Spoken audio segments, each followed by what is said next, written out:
Hello, my rainbows of all kinds, and welcome to the first episode of a little segment we're doing on the channel called Mini Mari Reviews. This is a show where I'll be reviewing shows that Jay isn't interested in covering on our podcast, but I am.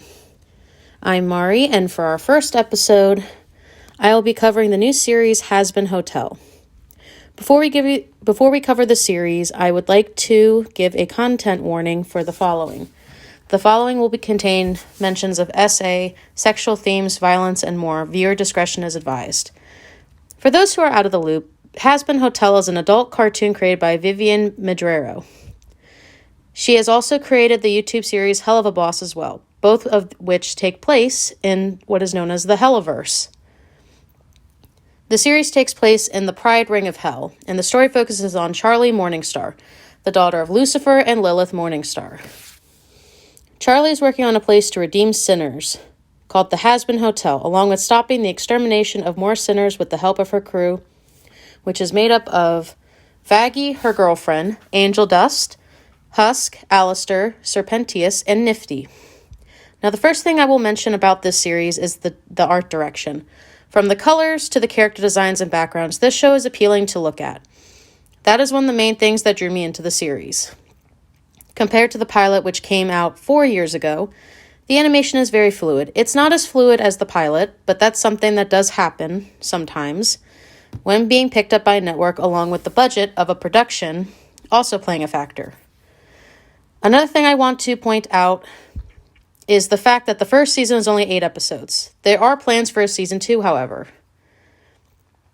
Now let's go over the pros and cons for the show. We're going to start with the pros. For pros, the music and the art direction are what is basically keeping me engaged and with the show the most, along with the character designs for each of the characters. Compared to the pilot, they look way more polished. Now, I know a lot of people were upset about the design. Now, I know a lot of people were upset about the designs being changed, along with a bunch of other things, when this series was getting picked up, from the pilot to where it is now. But personally for me, I love the new designs a lot better. They give each character a distinct and unique look. One note that I do want to point out or make a comment about when it comes to design would be Lucifer Morningstar's design. I was not expecting him to be a short king, but I'll take it. I was also not expecting to come out liking him as much as I did. But he was one of the biggest surprises for me when it came to this show, along with how they took Alistair in this show compared to the pilot. He still has a lot of mystery to him, but they did give him a basic backstory for him as well. Also, the music is formatted like an actual musical. They also kind of format the show like a musical as well. With the pacing, it skews the format a little bit for the most part. It does stay within that format, but a little jumbled around. Now let's get to the cons. For the cons, the plot pacing isn't the best. It's only the first season, but I feel like they aren't moving the plot along enough. This issue does get resolved when we get to the final episode. The pacing went full force for the last 2 episodes, but I feel like we shouldn't have taken the last 2 episodes to move the pilot that quickly. Instead of that, they should have spaced it out more between all of the episodes. Now, I don't know if it was Amazon or A24's fault for this, but I do hope season 2 will be better with pacing. Another thing I do want to point out would be how they handled Angel Dust's performance in episode 4. Now, Angel Dust is personally one of my favorite characters in this show, so seeing how he is portrayed in it gives a few mixed signals for me.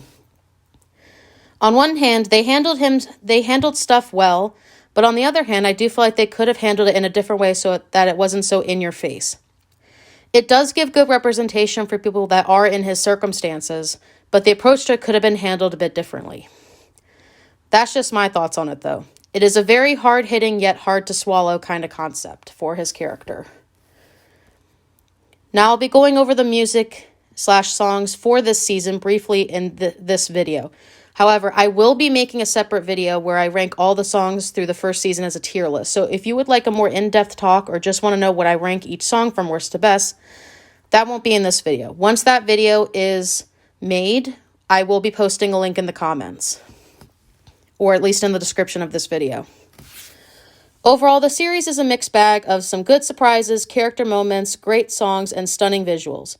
It also has some issues that are getting fixed slowly but could be done better. Each character has their own chance to shine, some more than others, But everyone has more revealed about them in each episode while still leaving a little bit of mystery and questions that have yet to be answered. Now, for mini Mari reviews compared to our podcast, I will be grading each series that I do on here between 1 to 5 Maris. 1 Mari being the worst, while 5 Maris being the best. For Hazbin Hotel, I will be giving a 3 Maris out of 5. The series has potential and also has a great premise. However, I feel like you have to watch the pilot and Vivzi's other series like Hell of a Boss to get more info about the However, I feel like you have to watch the pilot and Vivzi's other series, Hell of a Boss, to get more info about the atmosphere. It needs a better starting point off for new fans to join, but if you're a returning fan, I think this show is more suited for you. Let's hope Season 2 will improve the show and not push it back. Anyway, that's my mini Mari review for Hazbin Hotel. Hope y'all enjoy, and we'll see you next time. Bye, my rainbows.